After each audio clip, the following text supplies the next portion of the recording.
Students welcome. Electrochemistry के इस part में हमें आगे का कंसेप्ट डिस्कस करना है। लास्ट पार्ट में हमने बेटा electrolysis of various substance study किया था। बेसिकली इलेक्ट्रोलिसिस में हम 3 केस डिस्कस करते हैं। लास्ट पार्ट में हमने 2 केस डिस्कस किए। केस 1 जिसमें electrolysis of molten state of salt लिया गया था। केस 2 जिसमें electrolysis of the aqueous solution of salt with inert electrode लिया गया था। इसमें मैंने आपको एक बात बताया था कि when we take aqueous solution of salt, so aqueous और सॉल्ट दोनों अपने कैटायन एंड एनायंस देंगे। दैट मींस 2 कैटायन अप्रोच करेंगे कैथोड को, 2 एनायन अप्रोच करेंगे एनोड को। When 2 types of cations are approaching, रेस लगेगी बेटा, कंपटीशन होगा बेटा। Both cation approaches cathode, but only one cation reduces.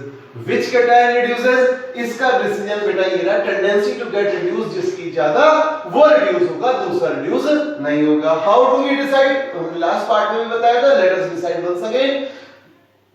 सबसे ज्यादा tendency to get reduce is of gold, उससे कम सिल्वर, उससे कम कॉपर। सिल्वर और कॉपर के बीच में मरकरी आता है, रिमेंबर दैट। उससे कम टेंडेंसी एच आयन की। दैट मींस अगर हम सिल्वर और एच कंपेयर करें तो सिल्वर रिड्यूस होगा, एच रिड्यूस नहीं होगा। If we compare copper and H ion, copper will get reduced, H ion will not. But except these 3 metals, if H ion is along with any other metal ion, let's say it is sodium, magnesium, calcium, aluminium, iron, nickel, chromium, cobalt, zinc, कुछ भी हो, they will never be reduced, only HN will be reduced. You got the point? Similarly, anode is approached by 2 anion. One anion तो water का होगा और second anion salt का होगा. You remember in the last part we discussed this? Among anion हमें फिर से decision लेना है. Both anion will approach anode, but both will not oxidize. Only one anion will oxidize. Which anion? How will we decide? With the help of this table, with the help of this order. सबसे ज्यादा tendency किसका है? I minus, उससे weaker Br minus, then Cl minus, then OH minus, then nitrate and then sulphate. वहां पर हमने 2 case discuss किए थे। Electrolysis of aqueous salt solution of NaCl using inert electrode and दूसरा था electrolysis of aqueous solution of silver nitrate using inert electrode. एक और case discuss करने जा रहा हूं बेटा, electrolysis of the aqueous solution of copper sulphate using platinum electrode. They never interfere, they are just inert. They allow only ions of the salt and water to get oxidized and reduce. So copper sulfate अगर oxidize होगा बेटा, you know copper 2 plus ion and sulfate 2 negative ion will free. HOH if oxidizes give H ion and OH ion. बेटा यहाँ पर equilibrium reaction आता है because it is pure one, sorry it is weaker one. बेटा cathode पर कौन approach करेगा वो आपको समझ में आ गया होगा। बेटा एनोड पर कौन अप्रोच करेगा ये भी आपको समझ में आ गया होगा। बेटा cathode is approached by both Cu2 ion and H ion, but reduction potential किसका ज्यादा है? बिल्कुल टॉप पर देखो बेटा, copper 2 plus is having greater than the H plus ion. तो कौन रिड्यूस होगा मेरे बच्चों? Copper 2 plus 2 electron generating copper.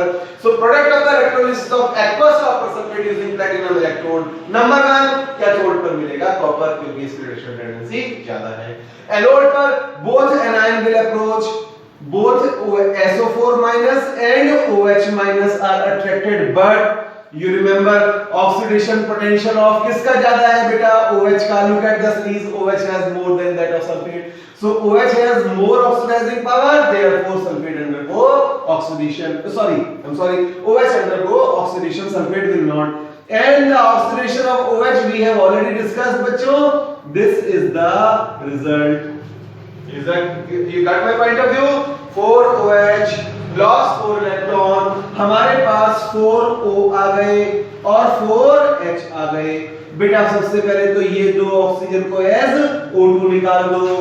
What you left with OH and H, water, H and OH, water. Therefore, what is the product? That is that. Now we are going to discuss the last case of this particular electrolysis case. Beta, in this case we are taking electrolysis of aqueous solution of salt using attacking electrode. Look मेरे बच्चों, this attacking electrode means they are not basically acting like an electrode. They are taking part in the electrode reaction. They will interfere in the electrode reaction. How? First of all, let us try to understand what are attacking electrode. Beta, look at the case. Electrolysis of किसका लिया बेटा? Aqueous solution of silver nitrate. Metal कौन है बेटा? Silver. हमने electrode भी silver का ले लिया. Look at the example number 2. Electrolysis of the aqueous solution of copper sulphate. Metal कौन है बेटा? कॉपर. हमने बेटा इलेक्ट्रोड देखो कौन सा ले लिया है, यहां पर हमने इलेक्ट्रोड भी कॉपर ले लिया है. You understand? जिस मेटल का सॉल्ट उसी मेटल के इलेक्ट्रोड. तो ये अटैकिंग इलेक्ट्रोड का केस हो जाएगा. Got it? इन केस अगर हम निकल क्लोराइड ले लेते तो हम इलेक्ट्रोड लेते बेटा निकल के, तो वो होता हमारा attacking electrode. And nickel chloride with platinum electrode, तो वो हमारा केस हो जाता with inert electrode. You got my point of view? Now look at, try to understand the silver nitrate using silver electrode concept. Beta, silver nitrate AgNO3 ionizes like Ag ion and nitrate ion. Water beta वो भी ionize होगा, H plus ion and OH minus ion. Look at the case of cathode, very clear. दोनों approach करेंगे. किसकी tendency to reduce greater है? Ag और H में से Ag का. आई होप आप समझ गए होंगे. Ag gain electron generates Ag, तो कैथोड पर प्रोडक्ट क्या बना बेटा? Silver. Look at the case of anode बच्चों. बेटा बोथ एनायन विल अप्रोच. यहां पर अटैकिंग का केस शुरू होता है. अटैकिंग दोनों एनायन को ऑक्सीडाइज नहीं होने देगा. This is the case of attacking electrode. Attacking electrode cation में से तो उस कैटायन को ऑक्सीडाइज रिड्यूस कराएगा जो उसका अपनी नेचर वाला है. मींस सिल्वर इलेक्ट्रोड तो सिल्वर हो जाएगा, कॉपर इलेक्ट्रोड तो कॉपर हो जाएगा. बट एनायन में से किसी को भी ऑक्सीडाइज नहीं होने देगा. एनायन में से किसी को भी ऑक्सीडाइज नहीं होने देगा. रादर खुद ही मेटल जो है वो इलेक्ट्रॉन रॉड पर छोड़ देगा और सॉल्यूशन में आ जाएगा. You got my point of view और नॉट बच्चों? जो हमारा रॉड है उसी का मेटल रॉड पर इलेक्ट्रॉन छोड़ देगा और खुद बाहर आ जाएगा. ये हमारे केस ऑफ एनोड होगा. You got my point of view? So what are the product of electrolysis you got? Cathode पर तो सिल्वर मिलेगा, एनोड पर सिल्वर नहीं मिलेगा. एनोड पर सिल्वर जो है वो हमारा कोई भी एनायन नहीं ऑक्सीडाइज होगा. एनोड का मेटल खुद ही ऑक्सीडेशन शो करने लगेगा. Look at the case of electrolysis of aqueous copper sulfate using copper electrode. Look, copper sulfate dissociated like copper ion and sulfate ion. You got my point of view? Water, because we are taking aqueous solution, so it will ionize like H ion and OH ion. Beta, cathode पर which two are going to approach? You know both copper and H ion will come, but no selection, no problem. Copper is going to oxidize. I'm sorry. Copper is going to reduce in this case. So what is the product of the electrolysis of the aqueous copper sulfate using copper electrode? ये cathode पर हमारा copper ही बन जाएगा. Anode पर क्या होगा बेटा? You remember none of the anion will oxidize, ionize.